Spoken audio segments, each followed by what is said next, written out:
SD-nya dan SMA-nya di UTS Husnul Khotimah Kuningan.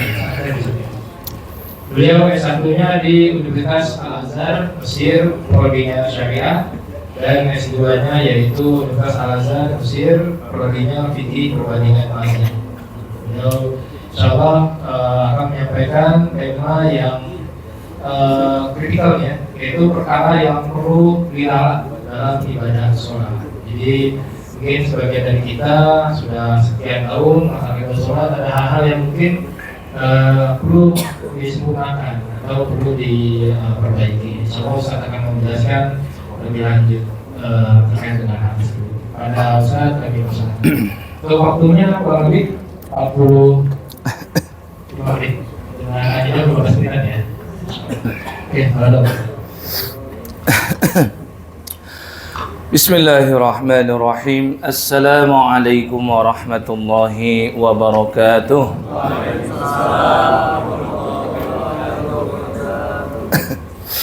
Alhamdulillah hamdan katsiran tayyiban mubarakan fihi kama yuhibbu rabbuna wa yarda. Allahumma salli wa sallim wa barik wa zid ala nabiyyina wa rasulina wa syafi'ina wa uswatina Muhammad sallallahu alaihi wasallam wa ala alihi wa ashabihi wa dhurriyyatihi wa man sara ala nahjihi ila yaumil qiyamah. Amma ba'du, ikhwatal iman, kaum muslimin dan muslimat jamaah salat zuhur yang dirahmati oleh Allah Subhanahu wa taala. Puji syukur mari kita panjatkan kepada Allah. Allah pertemukan kita di tempat yang baik, di hari yang baik, dan di bulan yang penuh dengan keberkahan. Momentum akhir bulan Rajab, menjelang kita memasuki event akbar tahunan kita, yaitu Ramadan. Insya Allah tidak sampai 1,5 bulan lagi kita akan memasuki bulan Ramadan. Dan ini masih di momentum yang baik, bulan Rajab, bulan yang penuh dengan kemuliaan. Sekurang-kurangnya setiap amal yang kita kerjakan maka berlipat ganda di sisi Allah melebihi amal yang kita lakukan di luar bulan Rajab, di luar bulan Muharram, di luar bulan Zulhijjah dan bulan Zulqa'dah. Itulah 4 bulan yang suci atau yang haram. Allah Azza wa Jalla sampaikan di dalam firman-Nya pada Quran surat At-Taubah surat ke-9 ayat 36. A'udzu billahi minasyaitonir rajim. Inna iddatasy syuhuri 'indallah 12 syahran fi kitabillah yauma khalaqas samawati wal ard minha arba'atun hurum. Sesungguhnya jumlah bilangan bulan di sisi Allah sejak Ia menciptakan langit dan bumi maka berjumlah 12 bulan. Iklannya banyak ya. Ini kita lanjutkan setelah pariwara berikut atau gimana? Dari 12 bulan itu Allah lanjutkan minha, di antara yang 12 ada arba'atun hurum, 4 bulan yang suci.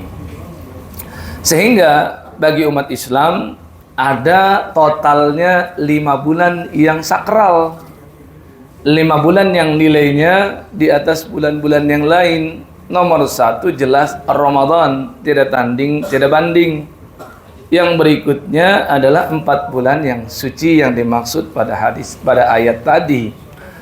Walaupun ayatnya global, tidak disebutkan dan di-spill nama bulannya satu persatu, tapi Nabi spill dalam hadisnya.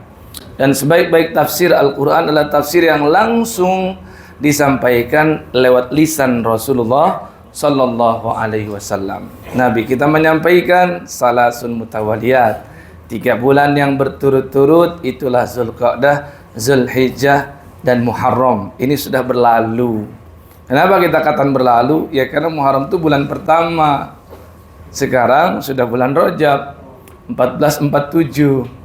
Dan Zulhijjah, Zulqa'dah berarti tahun sebelumnya 1446 Hijriyah. Jadi 3 bulan ini sudah berlalu dan berturut-turut. Dan 1 bulan yang menyendiri, inilah bulan Rajab. Sehingga setelah Ramadan, bulan berikut yang sakral di hati umat Islam adalah 4 bulan yang haram ini. Dan kalau diurutkan, yang paling utama adalah Zulhijjah. Itulah rival abadi bulan Ramadan. Kalau Ramadan ada ibadah puasa 1 bulan penuh, maka di bulan Zulhijjah Allah sediakan 2 amalan besar. Bagi yang mampu pergi ke tanah suci untuk pergi haji. Dan bagi yang tidak mampu, hendaklah berkurban di tanah air. Jadi walaupun tak ke tanah suci, berkurban di tanah air. Jangan tiap tahun kurban perasaan terus. Ya.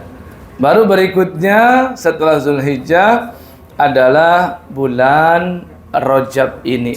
Bulan Muharram dulu. Karena di bulan Muharram ada event akbar tahunan juga yang disebut dengan puasa Asyura. Tanggal 10 Muharram. Baru setelah itu bulan Rajab, lalu bulan Zulqa'dah. Itu kalau diurutkan dari sudut pandang yang paling mulia. Jadi Ramadan, Zulhijjah, Muharram, barulah Rajab yang sekarang kita ada di dalamnya. Kemudian Zulqa'dah. Nah, hari Senin seperti hari kita saat ini, dan saya sapa banyak yang puasa insyaallah di sini ya. Ya. Soimin dan soimat ini insyaallah ya. Hari Senin kata Nabi SAW, Allah mengampuni dosa-dosa hambanya di setiap hari Senin dan Kamis. Senin Kamis. Tapi ketentuan dan syarat berlaku. Kata Nabi, syaratnya adalah tidak melakukan 2 perkara. Yang pertama adalah tidak menyekutukan Allah. Artinya imannya, ketauhidannya steril dari kesyirikan. Yang kedua, tidak ada permusuhan dengan saudara muslim yang lain. Sehingga Allah berfirman kepada malaikat pencatat amal, dan malaikat pencatat amal kita Raqib dan Atid, ya, 1 pencatat amal soleh, 1 pencatat amal salah. Maka Allah berfirman kepadanya, anziru hadaini hatta yastaliha. Tunda ampunanku untuk 2 orang ini sampai keduanya yastaliha, berdamai. Jadi sayang sekali kalau kita sampai hari ini masih ada permusuhan dengan saudara muslim kita. Ditunda tuh ampunan dari Allah untuk kita dan untuk si dia. Ya, dia ini yang dimusuhi nih. Makanya jangan sampai kita memelihara kebencian. Segeralah untuk saling memaafkan. Apabila memang ada hak orang lain yang kita rampas, jangan ragu untuk meminta kerelaan sebelum di hari saat rupiah lagi tak berguna. Sebelum datangnya hari kiamat, tidak bisa kita membalasnya kecuali dengan amal solih. Kita transfer ke rekening pahala dia yang pernah kita zalimi. Dan kalau sudah habis rekening pahala kita, maka dosanya dia yang menggugat kita, yang dulu pernah kita zalimi di dunia, dosanya dialah yang akan ditransfer ke rekening dosa kita. Sehingga tertunda kita masuk surga. Ya. Jamaah yang dimuliakan Allah Subhanahu wa taala. Nabi SAW di akhir hayat beliau berpesan kepada sahabat-sahabatnya, dan disampaikan oleh mantu beliau, yaitu adalah siapa? Mantu Nabi siapa? Ya, ada 2 ya yang kita kenal, ada Utsman, ada Ali. Kalau ditambah lagi yang lain-lain, ada namanya Abul As, ya. Tapi yang paling mulia lah 2 ini, Utsman dan Ali. Yang satu disebut dengan Zunnurain, pemilik 2 cahaya, karena ia berhasil menjadi sosok laki-laki buronan mertua. Dia menikahi putri Nabi yang bernama Sayyidah Ruqayyah. Wafat Sayyidah Ruqayyah setelah peristiwa perang Badar, maka ia berhasil lagi mengambil hati Nabi untuk menikahi putri Nabi yang lain yang bernama siapa? Ummu Kulsum. Jadi dua tuh putri Nabi ada pada kuasanya Utsman. Sedangkan Ali walaupun satu, tapi yang dia jadikan istri adalah wanita yang termulia. Yang termulia ada 4 wanita kan di surga nanti menjadi pemimpinnya para penghuni surga dari kalangan emak-emak, karena wanita ya. Yang satu siapa? Ibunda Khadijah. Yang kedua putrinya yaitu Sayyidah Fatimah. Yang ketiga adalah Ibunda Asiyah. Yang keempat adalah Ibunda Maryam, sosok wanita yang punya anak tanpa suami. Kok banyak sekarang ya? Ya, ngikuti Ibunda Maryam atau gimana ini? Banyak sekarang kita lihat kan. Nah, itu. Jadi Ali bin Abi Thalib, menantu Rasul, pernah menyampaikan di akhir hayat Nabi berpesan berulang-ulang mengucap as-salata, as-salata, as-salah, wa ma malakat aimanukum. Yang maknanya tegakkan sholat, jaga sholat, komitmen terhadap ibadah sholat, jangan dilepas. Dan berlaku baiklah terhadap para budak-budak kalian. Ya, pesan ini menyeluruh sekali, komprehensif karena berkaitan hablum minallah dan hablum minan nas. Ya. Tapi untuk yang sholat ini Nabi sampai ulang-ulang. Di riwayat ini 3 kali, di riwayat yang lain lebih daripada itu. Artinya Nabi ingin tekankan kepada kita, kalau menjadi umat beliau, maka dia harus menjadi sosok yang paling komitmen dengan ibadah sholat. Sehingga jelas sekali ya, terbantahkan anggapan-anggapan di masyarakat kalau ada seseorang yang derajatnya sudah sangat tinggi, dekat sekali hubungan dengan Allah, maka derajat itu membuat dia tidak lagi wajib sholat. Ada nggak yang begitu? Ada di hadapan pengikut dan followersnya dia berkata, saya sudah beda makomnya dengan kalian. Saya sudah tak perlu lagi sholat. Kalian masih wajib sholat. Ada yang begitu. Ada yang klaimnya kalau ditanya sama jemaah, kok enggak nampak Pak Kiai atau Pak Tuan Guru atau Ustadz di sholat Jum'ah. Dia jawab apa? Jasad abah di rumah, ruh abah di depan Ka'bah, katanya begitu. Ya Allah. Ya. Lagi-lagi tipu-tipu umat ini. Jualan agama. Banyak yang seperti ini. Ya. Jadi justru tingkat keimanan seseorang dan ketakwaannya bisa dilihat dari sejauh mana dia komitmen terhadap ibadah sholat. Dan inilah wali yang sesungguhnya. Jadi wali yang katanya dilantik oleh Khidir atau Nabi Khidir, atau wali yang katanya di kutub, nggak tahu kutub selatan, kutub utara gitu kan. Pokoknya ada istilahnya kan, wali kutub atau wali apalah gitu kan. Dan insya Allah kita semua wali murid di sini atau wali santri mungkin. Ya, yang seperti ini jelas tidak benar. Karena biasanya mengaku-ngaku dirinya sebagai wali, dia mengatakan dirinya tidak lagi sholat. Sudah ada amalan lain katanya selain daripada sholat. Padahal tidak. Dan sebelum Nabi berpesan seperti ini, beberapa hari kan Nabi kita digantikan oleh sahabat Abu Bakar memimpin sholat. Kan imam rawatib Masjid Nabawi saat itu Nabi Muhammad SAW plus ketua DKM beliau. Maka beliau memberi mandat kepada sahabat Abu Bakar menjadi imam. Sebelum itu terjadi, ada satu kisah yang sangat luar biasa tentang komitmen Nabi kita menjalankan ibadah sholat, khususnya berjamaah. Beliau meminta didatangkan air untuk berwudu. Baru beliau usap wajahnya atau basuh wajahnya, beliau pingsan. Siuman dari pingsan, beliau tanya langsung, gimana sholat sudah ditegakkan? Kata sahabat, belum ya Rasul, kami menunggu engkau. Oh, Nabi mulai lagi untuk coba berwudu. Pingsan lagi yang kedua kali itu. Berulang kali Nabi kita pingsan. Dan berulang kali setiap kali sadar Nabi tanya, sudah ditegakkan belum sholat? Dan para sahabat berkata, tidak. Tak berani kami melangkahi engkau ya Rasul. Dan itu juga menunjukkan sholat yang ditunda tapi dengan cara berjamaah jauh lebih baik daripada sholat di awal waktu tapi sendirian. Kadang banyak salah di masyarakat memandang sholat awal waktu, sholat tepat waktu. Kayak mana tuh?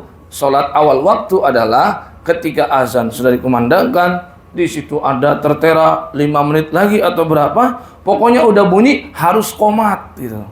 Padahal belum ada yang datang. Semestinya ditunda terlebih dahulu sampai beberapa orang hadir. Dan ingat keutamaan sholat berjamaah, di antaranya value-nya menjadi tinggi kalau jumlah jamaah semakin banyak.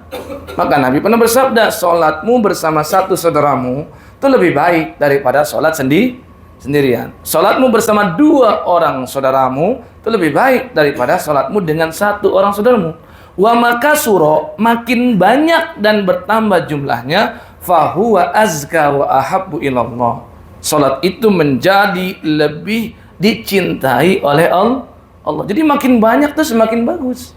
Ya maksudnya apalah artinya tertunda 2-3 menit gitu kan.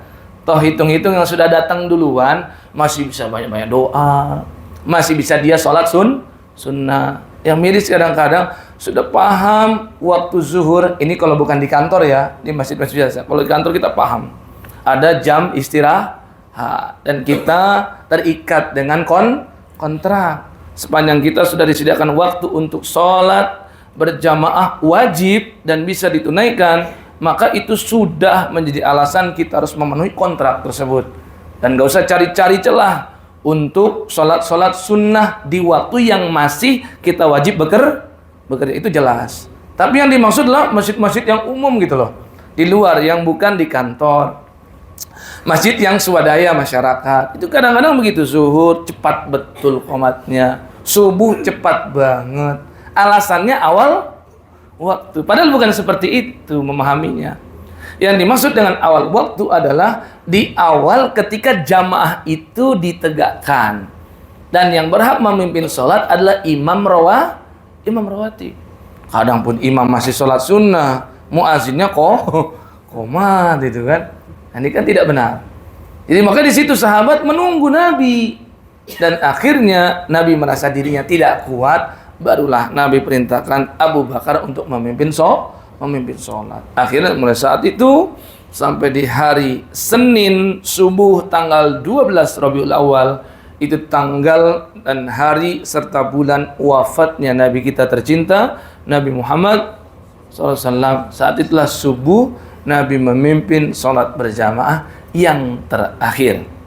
Itu pun sebelumnya dipimpin oleh Abu Bakar. Nabi datang belakangan karena merasa kayaknya seger, kuat nih, dibopong beliau oleh mantu beliau Ali dan juga Abbas, paman beliau. Didudukkan di sisi Abu Bakar. Abu Bakar pun mundur, ditahan oleh Nabi. Abu Bakar memaksa, dan mungkin itulah kasus pertama Abu Bakar nggak taat sama Rasulullah. Karena bagi seorang Abu Bakar, sepanjang Nabi masih ada, dia tidak berhak memimpin umat. Umat itu semua terikat dengan Nabi mereka. Maka akhirnya Abu Bakar mengikuti sholat Rasul, dan Abu Bakar memperdengarkan takbirnya keras kepada yang lain di belakang. Sampai sekarang tradisi ini masih hidup di Masjid Nabawi dan Masjidil Haram. Imam mengucap Allahu Akbar, ada yang mengucap lagi Allahu Akbar. Itu sebenarnya tradisi dari dulu sampai sekarang. Ya, itu kita ngelihat ya gimana Nabi kita sangat komitmen terhadap ibadah sholat. Maka kita sebagai muslim yang baik, kalau ingin menjadi orang yang bertakwa dan iman yang paling tinggi serta yang paling soleh di sisi Allah, maka yang paling pertama adalah jaga ibadah sholat kita, tentunya setelah menjaga tauhid kita. Tauhid itu nomor 1 jelas. Ya. Nah, yang jadi masalah banyak sekali di masyarakat kita, sholat ya asal sholat. Sholat yang penting gugurin kewajiban. Ada beberapa yang perlu diralat dalam ibadah sholat. Di antaranya, banyak di antara muslimin tidak mengilmui terlebih dahulu tentang sholat, sehingga amalnya menjadi rusak. Bagi seorang muslim yang baik, berilmu dulu sebelum dia beramal. Kadang juga ada pernyataan beradab sebelum berilmu. Ini di satu sisi bisa benar, tapi di sisi lain juga bisa salah sebenarnya. Karena bagaimana kita bisa mengetahui adab yang benar kalau bukan kita justru kan lewat ilmu kita menjadi tahu adab yang benar, ya. Tapi untuk sekedar memotivasi agar para orang-orang yang berilmu, akademisi juga menjaga adabnya, bolehlah kita katakan beradab sebelum berilmu. Tapi yang sangat jelas itu, kalau kita mau beramal, kita harus tahu ilmunya. Kalau tidak, maka amalan bisa rusak. Ya, ada nanti di bulan Ramadan kayaknya ada lagi tuh, biasanya itu viral tiap tahun itu. Ya, di mana tuh? Di Jawa Timur ya. Salat 23 rakaat tarawih. Ya, hanya 7 menit tuh. Itu masuk di badan standarisasi. 7 menit ya, Mah. Ya Allah. Jadi kalau kami sebut ini salat versi proklamasi nih, yang diselesaikan dalam tempo yang singkatnya. Dan ada salah satu jamaah ketika ditanya gitu ya, dimintai klarifikasi gitu. 7 menit benar enggak? Malah dia bilang sebenarnya kita inginnya 5 menit tuh. Cuman apa daya gitu. Sudah berusaha dicepetin tapi akhirnya 7 menit. Bayangkan 23 rakaat. Ya, kita mengesampingkan masalah 23 11 itu udah biasa itu ya. Bisa itu kalau mau kita bahas di sini secara panjang kali lebar, ngalor kali ngidul bisa aja gitu.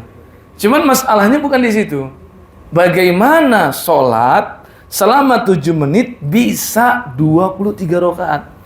Pas dilihat caranya memang cepat sekali. Dan ternyata bisa dipastikan sholatnya tidak sah. Bukan sekedar tidak benar, tidak sah tuh. Loh, nanti dicap panitia surga neraka lagi. Masalah sah atau tidak itu memang masalah yang kelihatan oleh mata. Dan setiap kita yang sedang mempelajari ilmu sholat berhak loh untuk menyatakan ini sholatnya sah atau tidak. Sehingga kita lakukan amar ma'ruf nahi mungkar, mengingatkan saudara kita supaya sholatnya benar.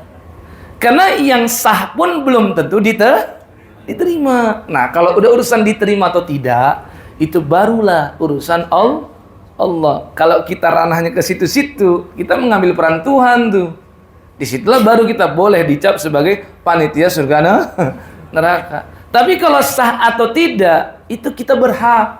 Karena bisa dipelajari. Dan dalam literasi fikih itu banyak sekali pembahasannya. Lengkap kita bisa baca. Setelah tahu kita bisa men-challenge orang, sholat Anda sah atau enggak dilihat. Pertama tuh kesalahannya jelas banget, nggak ada tumak nina. Tuh kena delik satu tuh kan. Apalagi masalahnya baca Fatihah coba. Bismillahirrahmanirrahim. Dolin, udah dolin aja. Ya Allah. Ada ya. Coba deh dicek deh. Ya, ini bukan ujaran kebencian ya. Cek lagi di keywordnya di YouTube gitu, sholat tercepat gitu kan, atau apalah banyak gitu. Kadang ada yang bikin komparasi, ini kecepatan angin, kecepatan suara, ini kecepatan cahaya, bahkan ini lebih cepat lagi daripada wush gitu kan. Ada yang gitu, memang cepat sekali benar. Dihilangkan beberapa ayat, ya. Dan ini bukan yang dimaksud dengan surat Al-Baqarah ayat 106 tentang nasakh ayat. Manansakh min ayatin aw nunsiha na'ti bi khairin minha aw misliha. Memang ada ayat-ayat yang dihapus oleh Allah, hukumnya tak lagi berlaku, ayatnya juga sudah nggak lagi kita temukan di mushaf kita. Contoh saja, sahabat Umar berkata dulu surat Al-Ahzab surat 33 itu 200 ayat lebih. Sekarang kalau dicek di mushaf cuma 73. Ada 120 lebih ayat yang dihapus. Lah Al-Fatihah udah jelas 7 ayat. Pas lagi sholat dihapus udah sampai dolin tuh. Wah, udah cepat itu kan. Saya mikir gitu, ini yang para lansia gimana gitu. Apa tuh kabar lutut itu kan? Yang pengapuran gitu kan. Yang di sop 1 udah selesai, yang di belakang darokat berapa? Masih nanya gitu. Ya, ini kan masalah. Jadi Fatihah di situ, rukun hilang, itu delik kedua berarti itu. Belum yang lain-lain. Maka dari situ kita bisa menyimpulkan sholat model begitu tidak sah. Karena ternyata di antara masalah kita yang perlu kita ralat bersama adalah kita sholat tapi kita tidak tahu tentang mana rukun sholat, mana wajib, dan mana sunnah sholat. Kalau mau kita sebutkan secara global dulu ya, tentang rukun sholat ada berapa? Paling tidak yang disepakati oleh para ulama kita lintas mazhab itu ada sekitar 14 lah. Yang pertama niat. Ya jelas ya, setiap amalan perlu ada niat dong. Saya gestur tubuh begini pun ada niat jelas, apalagi sholat. Yang kedua adalah takbiratul ihram, ucapan Allahu Akbarnya ya, bukan angkat tangannya. Yang ketiga adalah membaca surat Al-Fatihah. Yang keempat, kalau kondisi fisiknya sehat walafiat, maka sholat wajib itu wajib berdiri, harus berdiri. Tapi kalau sholat sunnah memang ada kebebasan.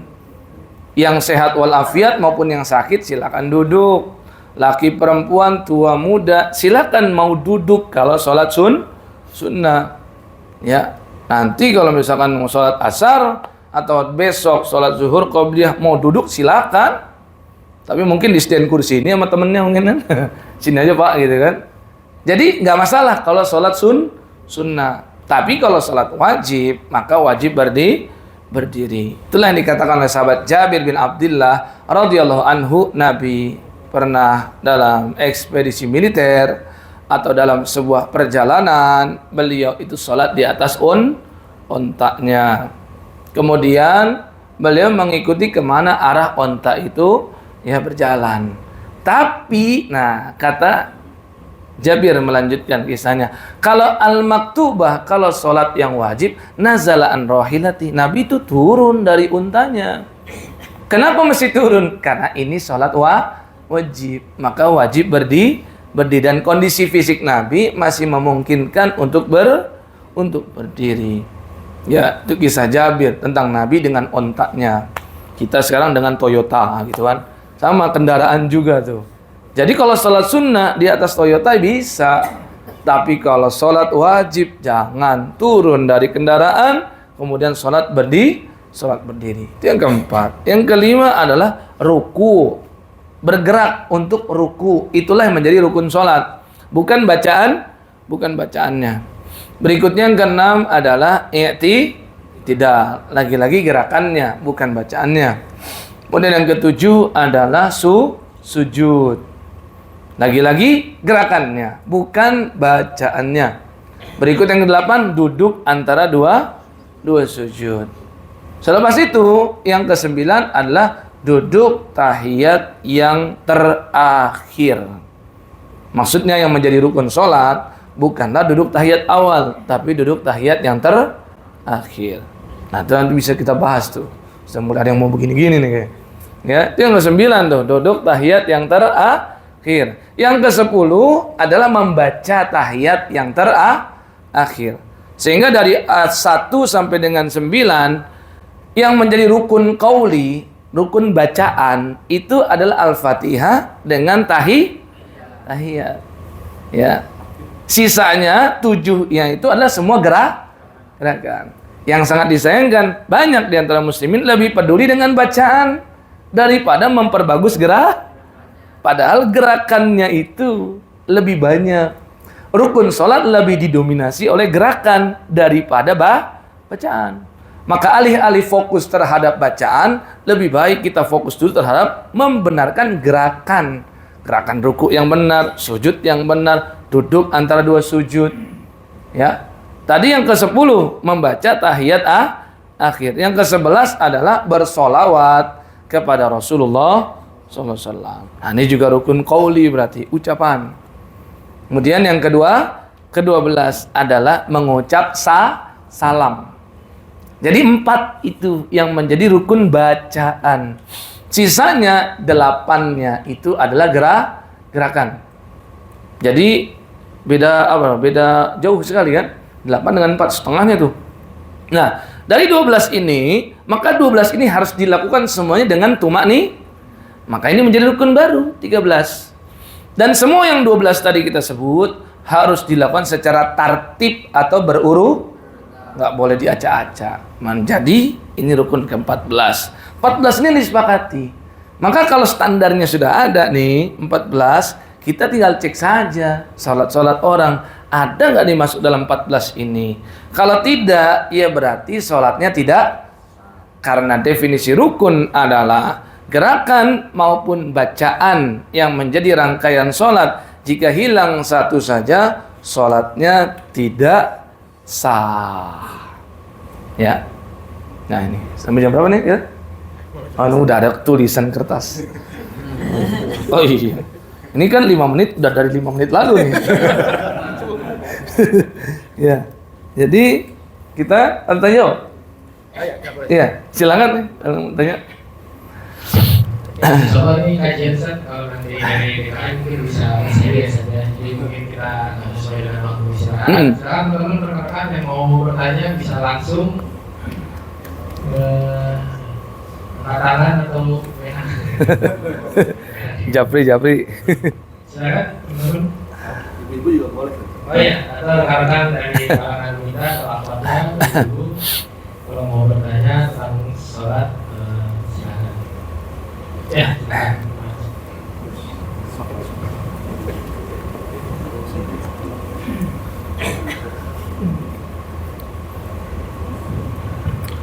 Assalamualaikum warahmatullahi wabarakatuh. Waalaikumsalam warahmatullahi wabarakatuh. Cerahan. Kurang cerah apa?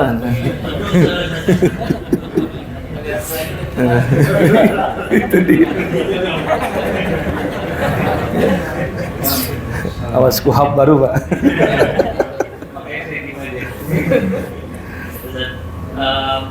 Bagaimana sih standar tumaknina yang benar? Iya. Baik, Pak. Terima kasih atas pencerahannya. Waalaikumsalam warahmatullahi wabarakatuh. Ya, kita sampaikan dulu dasar dari tumakninah itu adalah hadis yang disampaikan sahabat Abu Hurairah. Abu Hurairah bercerita nih, saya bersama Nabi lagi di masjid. Datang orang nyapa Nabi, mengucap salam, Nabi jawab, terus dia sholat. Ternyata nggak lama dia udah pamit aja sama Nabi. Jadi sholatnya cepat. Nah, jadi mirip lah gitu yang tadi kita ceritakan. Maka Nabi hentikan dia. Nabi sampaikan, irji' fasolli fa innaka lam tusolli. Kamu harus kembali ke tempatmu, sholat lagi karena kamu belum dianggap sudah sholat. Dan itu berlangsung sebanyak tiga kali. Sahabat tersebut setelah kami cari-cari di dalam kitab syarah hadis, namanya adalah Khalad bin Rafi' radhiyallahu anhu. Dia mu'alaf, dia belum banyak ilmu tentang sholat. Sehingga dia nyerah dan dia berkata, alimni ya Rasul, tolong ajarin saya sholat.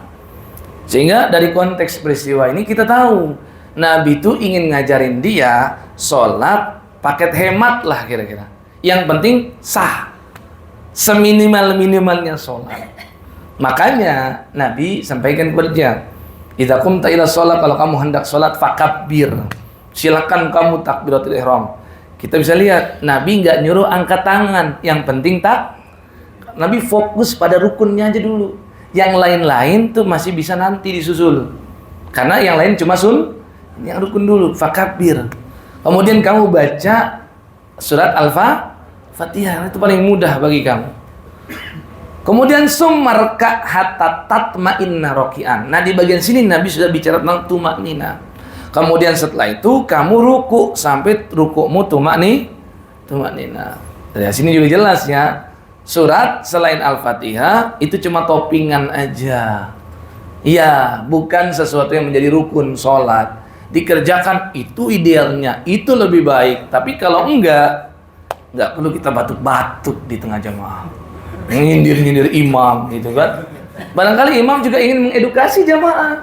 Sengaja setelah waladolin, amin, Allahu Akbar. Mungkin karena jangan-jangan di tengah kita masih menganggap itu wajib. Sesekali nggak apa-apa. Yang jelas jangan besok-besok gitu lagi.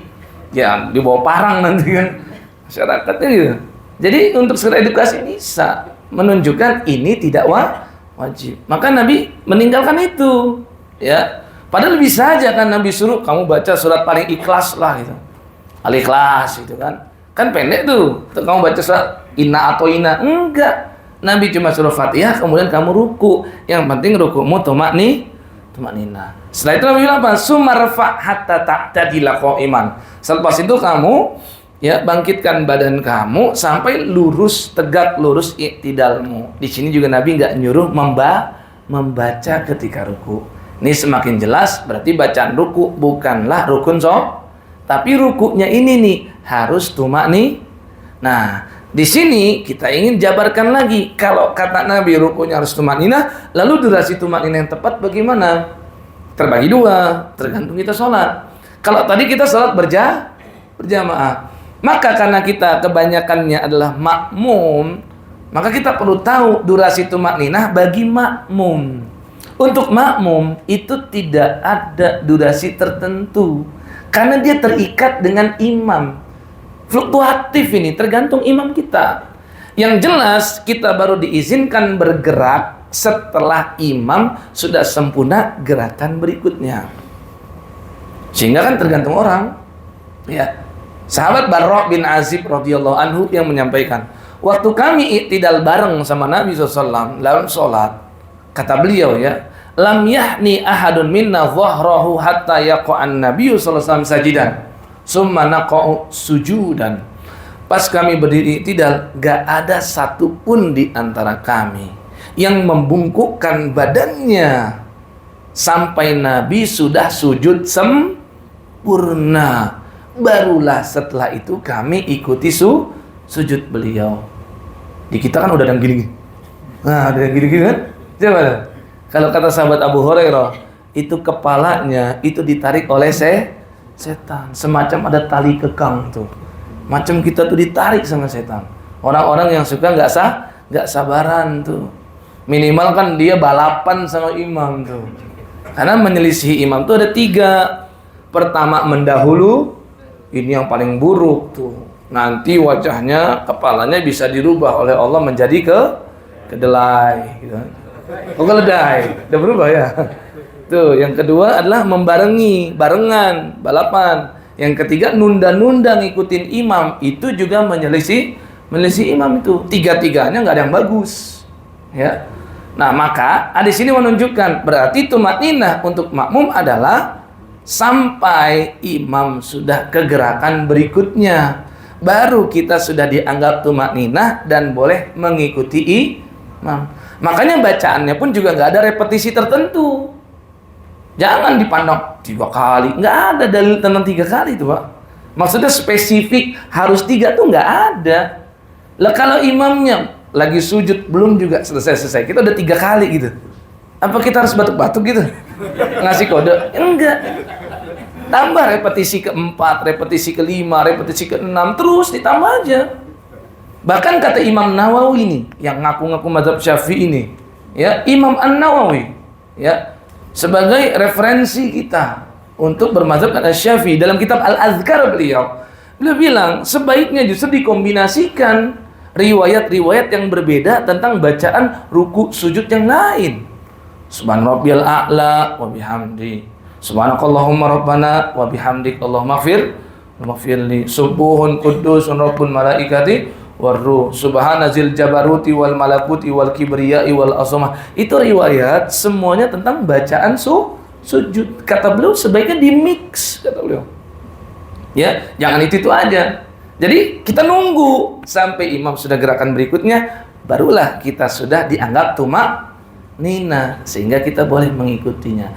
Ini kalau sholat berjamaah. Masih ada waktu nggak? Ini udah pada ngeliat jam terus ini. Ya. Kemarin kan? Masih ada waktu?